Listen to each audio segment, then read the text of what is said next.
तो गाइस मैं हूं अंकित और आप देख रहे हैं रेसलिंग फैंस नेटवर्क। तो ये रही गाइस Q&A वीडियो साल 2023 खत्म होने से जस्ट पहले 22 तारीख को मैंने कहा था कि आप लोग अपने क्वेश्चंस कमेंट्स के अंदर सबमिट कर सकते हो। आपने कमेंट्स भी करे थे लेकिन भाई लेट हो रहा था क्योंकि बहुत सारी अपडेट्स आ रही थी। आज भी मेरे पास बहुत मैसिव अपडेट्स है लेकिन मुझे लगा आप कल सुबह दे देंगे, वो पहले Q&A क्लियर करते हैं, नहीं तो फिर कल कुछ ना कुछ आ जाएगा तो फिर Q&A कल भी नहीं आ पाएगी एंड 2023 खत्म भी हो जाएगा।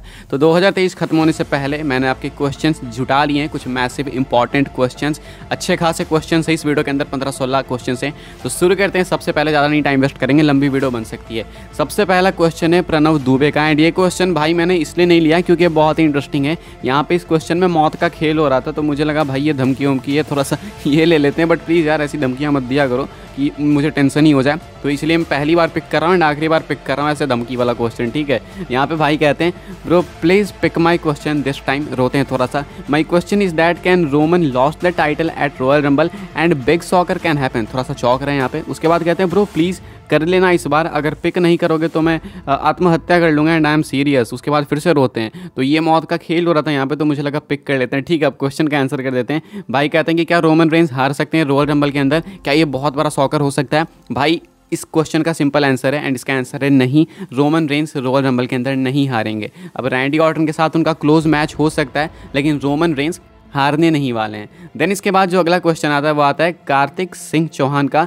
भाई कहते हैं why are you not making face cam videos. देखो भाई ऐसा कोई सच रॉकेट साइंस नहीं है जिस वजह से मैं फेस कैम नहीं बना रहा हूँ। मेरा एक सेकंड चैनल भी है जिसमें मैं थोड़ा बहुत रेगुलर हूँ, अभी उतना नहीं हूँ, शायद 2024 में मैं रेगुलर हो जाऊँ वहाँ पर, क्योंकि टाइम का ना थोड़ा सा मेरे पास दिक्कत सा हो रखा है। अभी करेंटली बहुत प्रॉब्लम है मेरे शेड्यूल में, इसीलिए इस चैनल पर मैं फेस कैम नहीं कर पाता। लेकिन मेरा एम है कि मैं कैसे भी इस चैनल पर 3 वीडियो डालूंगा डेली की, एंड वो मेरे प्रॉफिट के लिए। मैं ये नहीं कहूँगा कि मैं आप पे एहसान कर रहा हूँ, हार्ड वर्क कर रहा हूँ 3 वीडियो डाल के। भाई मेरा प्रॉफिट है इसमें, मैं कोई एहसान नहीं कर रहा हूँ, बल्कि आप लोग मेरे पे एहसान करो मेरी वीडियोस देख के। तो दिन के 3 वीडियो डालने का मेरा एम है, तो तीनों की 3 फेस कैम नहीं हो सकती एंड 3 में से कोई भी एक मैं फेस कैम बनाने के पीछे भाग नहीं सकता, वरना वो चीज़ काफ़ी ज़्यादा रैंडम हो जाएगी। तो इसलिए एक रेगुलरिटी बनी रहे, इसलिए मैंने इस चैनल के ऊपर फेस कैम बंद ही कर दिया। लेकिन हाँ, इसका मतलब ये नहीं कि फेस कैम कभी आएगी ही नहीं। जब मुझे लगेगा कि अब थोड़े ज़्यादा व्यूज़ आ सकते हैं तो मैं फेस कैम कर दूँगा, वहाँ पर थोड़ी सी पॉपुलैरिटी बटोरने के लिए। मे भी कल आ सकती है एक फेस कैम वीडियो, क्योंकि इस साल की स्टार्टिंग हमने करी थी एक फेस कैम के साथ ही, फेस रिवील के साथ ही। तो मे भी साल को एंड भी हम लोग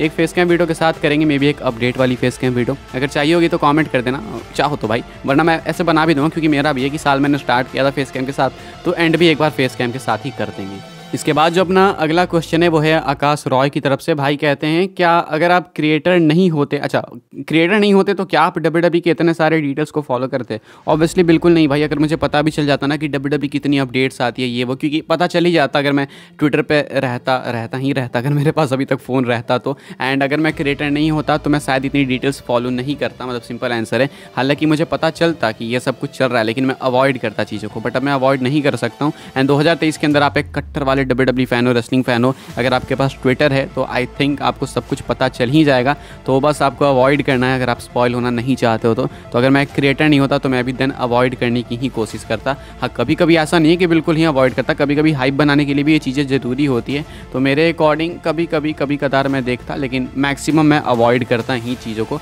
अगर मैं क्रिएटर नहीं होता तो। इसके बाद अगला क्वेश्चन है जीत भाई का, जीत सक्सेना का। कहते हैं ब्रो आपको हर Q&A में मैसेज करता हूँ, आप देखते ही नहीं।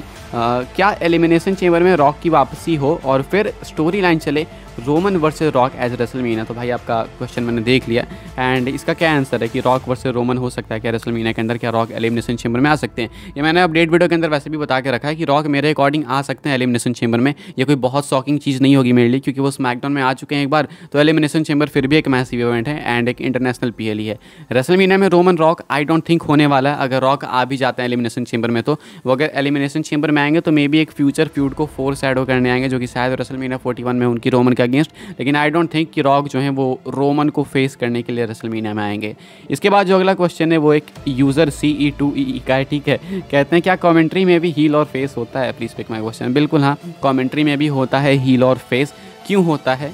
एंड किसके एग्जांपल्स हैं मैं आपको बता दूं। अगर आप करेंटली देखोगे तो कोरी ग्रेव्स एक हील कमेंटेटर है। एक टाइम पे JBL जब रेगुलर कमेंटेटर थे तो वो एक हील कमेंटेटर थे। तो कमेंट्री टेबल पे ये चीज़ क्यों होती है, आप देखोगे टेलीविजन पे रेसलिंग होती है या फिर सुपरस्टार्स प्रोमो कट करते हैं तो एक हील होता है एक फेस होता है, तो वो सेम इक्वेशन मेंटेन करने के लिए कमेंट्री टेबल पे भी एक हील और फेस बिठाया जाता है। अब तुम सोचो कमेंट्री टेबल पे दोनों बैठ के भाई कमेंट्री कर रहे हैं, अरे वाह क्या मूव लगाया, अरे मज़ा आ गया, ये भी ज़बरदस्त है वो भी ज़बरदस्त है, तो मज़ा नहीं आएगा। अब दोनों कमेंटेटर गालियाँ बकेंगे तो भी मज़ा नहीं आएगा। ऐसे में मज़ा कब आएगा, जब एक कमेंटेटर दूसरे को चिढ़ाएगा, दूसरा वाला पहले को चिढ़ाएगा, तो इसमें मज़ा आएगा। अब जब एक हील रहे एक फेस रहे तो वो नोक झोंक होगी ना, तो कमेंट्री WWE में काफ़ी मेजर फैक्टर है एंड उसके वजह से ही हमें और मन लगता है देखने में। वरना सोचो मैचेस में अगर कमेंट्री ना हो या फिर बोरिंग कमेंट्री हो तो क्या मज़ा आएगा। फॉर एग्जांपल अगर आप हिंदी कमेंट्री देखते हो तो वहाँ पे आपको नहीं पता चलता होगा हील कौन है फेस कौन है, क्योंकि वो चीज़ें यहाँ पे नहीं होती है, तो उतना मज़ा आता ही नहीं है वहाँ पे। वो बस लगता है कि हाँ भाई क्रिकेट मैच चल रहा है कमेंट्री कर रहे हैं। लेकिन WWE की खासियत यही है कि कमेंटेटर्स में भी हील फेस होते हैं, तो इसलिए मसाला बना रहता है बहुत अच्छे से। इसके बाद जो अगला क्वेश्चन है वो है सुषमा आचार्य का कहना है, अंकित ब्रो क्या WWE को survivor series and war games को अलग अलग पेपर व्यू करना चाहिए, वरना कभी traditional match and war games match एक साथ मुश्किल होगा। Star power time pass. Okay भाई का बेसिकली क्वेश्चन है कि क्या war games and survivor series ये दोनों PLE को अलग कर देना चाहिए, क्योंकि WWE अभी इसको सर्वाइवर सीरीज वॉर गेम्स ही कर रही है। पहले NXT के अंदर वॉर गेम्स हुआ करता था, लेकिन जब से इसको मेन रोस्टर पे लाया गया ये सर्वाइवर सीरीज वॉर गेम्स हो गया एंड ट्रेडिशनल मैचेस गायब हो गए। मैं इस चीज़ को कह रहा था कि हाँ भाई ये चीज़ थोड़ी सी मुझे वियर्ड सी भी लग रही है, क्योंकि WWE यूजुअली ये चीज़ करती नहीं है, अपने ट्रेडिशनल मैचेस को कहीं छोड़ती नहीं है। मंडे नाइट रॉ को अभी भी WWE फ्लैगशिप शो मानती है, उसको अभी भी अपना मेजर शो ही मानती है, भले ही स्मैकडाउन कितनी व्यूअरशिप ले आए। अब ऐसे में मेरे अकॉर्डिंग यही होना चाहिए, सर्वाइवर सीरीज और PLE अलग होना चाहिए, क्योंकि जो ट्रेडिशनल 5-on-5 मैच है वो सर्वाइवर सीरीज के लिए ही परफेक्ट फिट है। वो जो ब्रैगिंग राइट्स वाली चीज़ है ना, रॉ वर्सेस स्मैकडाउन या फिर टीम वर्सेस टीम जो होता है, वो मेरे अकॉर्डिंग सर्वाइवर सीरीज के लिए परफेक्ट है। वॉर गेम्स एक ऐसा PLE है जो कि अगर WWE चाहे तो अलग भी करा सकती है, एक अलग मैच उनका उसका जो होता है वॉर गेम का, उसके लिए एक पूरा PLE भी करा सकती है एंड आई थिंक वो ज़्यादा बेटर रहेगा। या नहीं तो रेसलमेनिया में कर सकते हो आप, जिस तरीके से हेल इन अ सेल को रिटायर करा PLE को, उसे आप रेसलमेनिया में यूजुअली करते हैं या फिर इधर उधर कहीं ना कहीं कर देते हैं हेल इन अ सेल मैच को, तो वॉर गेम्स को भी रेसलमेनिया के लिए रख सकते हैं। सर्वाइवर सीरीज ट्रेडिशनल मैच मेरे अकॉर्डिंग तो नहीं हटाना चाहिए था, मेरे भी कुछ यही ओपिनियन है। तो बेसिकली आंसर मेरा यही है कि हाँ अगर WWE चाहती है अलग करना तो कर देना चाहिए। मैं तो यही चाहता हूँ कि WWE को कर देना चाहिए। अब WWE चाहे ना चाहे वो WWE के ऊपर है। अगला क्वेश्चन है इसके बाद जो कि निकल के सामने आ रहा है, बांग्लादेश।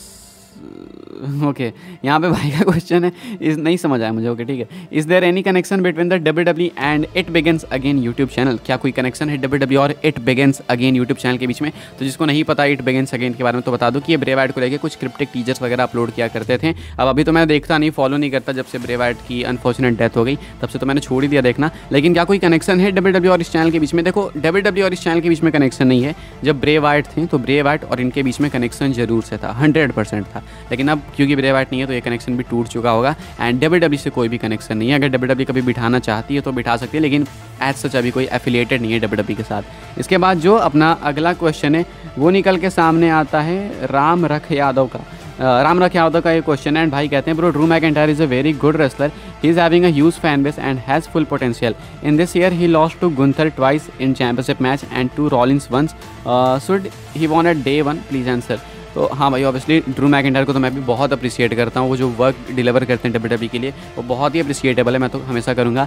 ड्रू मैकिंटायर को क्या डे 1 में जीतना चाहिए? मेरे अकॉर्डिंग देखो भाई डिजर्व तो वो करते हैं, लेकिन प्रॉब्लम यही आ जा रही है कि CM पंक अभी सामने, CM पंक शायद रॉलिंस से वो टाइटल लेंगे, तो मेरे अकॉर्डिंग अगर जीत जाएंगे तो मुझे आज सच बहुत दिक्कत नहीं होगी। हाँ थोड़ा सा लगेगा कि भाई शायद अब CM पंक वर्सेस रॉलिंस चैंपियनशिप मैच ना हो, लेकिन मैं एडजस्ट कर लूँगा क्योंकि ऑलरेडी फ्यूड काफ़ी मैसिव है CM पंक रॉलिंस की। तो अगर मैकिंटायर बन जाते हैं चैंपियन तो मुझे कोई दिक्कत नहीं है, मैं 50-50 में हूँ। चाहे तो WWE बना दे, नहीं चाहे तो WWE के हाथ में। लेकिन हाँ मैं ये जरूर से चाहूँगा कि ड्रू मैकिंटायर को 2024 में एक बार वर्ल्ड टाइटल मिले। इनफ हो गया भाई, बहुत हो गया। रेसलमेनिया 36 में बेचारे जीते, क्राउड नहीं थी, उसके बाद उनकी जो पूरी रेन गई वहाँ पे क्राउड नहीं थी, तो इसमें मैकिंटायर के लिए काफ़ी अनजस्टिस सा लगता है मुझे, इसलिए मैं चाहता हूँ कि क्राउड के सामने उनको मोमेंट मिले। इसके बाद जो अपना अगला क्वेश्चन है वो निकल के सामने आता है यशवर की तरफ से। भाई कहते हैं bro is WWE going to have a match between Mysterio father and son versus Goldberg father and son to make first ever father son versus father son tag team match on WWE history, love from Nepal. Thank you भाई। क्या WWE ये कर सकती है या फिर basically McIntyre कह रहा हूँ, Drew McIntyre father son versus Goldberg father सन? देखो हो तो सकता है, WWE हिस्ट्री बना सकती है, लेकिन गोल्डबर्ग को ट्रिपल एच लाना ही नहीं चाहेंगे। गोल्डबर्ग से आई डोंट थिंक कि ट्रिपल एच का कोई ऐसा बहुत अच्छा रिलेशन है रेसलिंग के मामले में। हो सकता है पर्सनल रिलेशंस काफ़ी अच्छे हो, लेकिन गोल्डबर्ग को ऐसे ट्रिपल एच कुछ पसंद नहीं करते हैं। जब ट्रिपल एच कंट्रोल में आए थे तो सुना था हमने कि भाई अब गोल्डबर्ग का पत्ता कटेगा, एंड स्पेशली गोल्डबर्ग ऐसे कमेंट्स भी कर चुके हैं, मैंने आपको रिसेंट में बताया कुछ वीडियोस के अंदर कि WWE के काफ़ी अगेंस्ट है वो। तो आई डोंट थिंक ये चीज़ अब हो पाएगी, लेकिन हाँ अगर WWE चाहती तो एक अच्छा मैच हो सकता था, एक हिस्टोरिक मैच जरूर से हो सकता था। अगला क्वेश्चन है मुकेश सोलंकी का, भाई कह रहे हैं यो टॉप 3 WWE 2023 सेगमेंट्स और मैचेस। तो इसको थोड़ा मैं सोचना पड़ेगा, लेकिन एक CM पंक का मैं रिटर्न जरूर से काउंट करूँगा, सर्वाइवर सीरीज़ वाला, एंड इसी में मैं कंबाइन कर दूंगा CM पंक का स्मैकडाउन वाला प्रोमो, जहाँ पे कि उन्होंने सबको एक तरीके से रेफर किया था। Roman Reigns versus Cody Rhodes में मैच रखूँगा यहाँ पे, एंड एक तीसरा मोमेंट मैं शायद ट्राइबल कोर्ट रख दूंगा, जो ये हुआ था, रोमन रेंस वगैरह थे, जेउस वगैरह सब इन्वॉल्व थे। क्या था वो, ट्राइबल कोर्ट था या फिर ट्रायल ऑफ सेमी ज़ेन था, वो जो भी था, ट्रायल ऑफ सेमी ज़ेन था वो। ये 3 सेगमेंट्स एंड मैचेस। इसके बाद जो अपना अगला क्वेश्चन है वो निकल के सामने आता है मोहम्मद फैजलम की तरफ से। कहना है इनका, I got 2 questions, okay. Does WWE have a legends deal with Edge? Does Edge have a legends deal with WWE?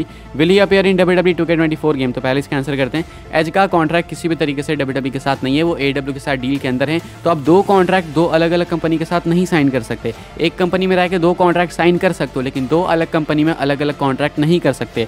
तो वो जो है WWE के साथ किसी भी तरीके के डील में नहीं है, ना ही लेजेंड्स डील, ना ही कोई सी भी डील। बात रही क्या वो 2K24 में आ सकते हैं, इसकी मेरे पास कोई श्योरिटी नहीं है, लेकिन मुझे लगता है नहीं आएंगे। अगला क्वेश्चन है, will WWE hold any live event again in India in 2024? देखो इसका तो मुझे पूरा बिलीव है कि WWE एक लाइव इवेंट इंडिया में करेगी, लेकिन क्या 2024 में करेगी इसमें मैं श्योर नहीं हूँ, लेकिन इतना मैं श्योर हूँ कि WWE लाइव इवेंट करेगी। 2024 एग्जैक्ट नहीं पता मुझे। नेक्स्ट अपना क्वेश्चन निकल के सामने आता है ओम सोलंकी भाई की तरफ से। इनका कहना है, bro do you think this is the best time for to split judgment day so that we could see their feud in WrestleMania 40? देखो मैंने भाई इस एंगल से ना टू बी ऑनेस्ट सोचा नहीं कि जजमेंट डे को स्प्लिट करके रेसलमेनिया में फ्यूड कराते हैं, बट ये इंटरेस्टिंग हो सकता है। स्पेशली अगर आप देखो तो फिन बैलर को ऐसा कोई बहुत प्रॉफिट नहीं हुआ जजमेंट डे से, भले वो टैग टीम चैंपियनशिप जीत गए या फिर कुछ भी हो गया, लेकिन वो लाइमलाइट के अंदर है नहीं। एक रिपोर्ट हमने सुनी थी, आपको याद होगा, कि टाइटल स्प्लिट हो सकती है, undisputed tag team title WrestleMania से पहले।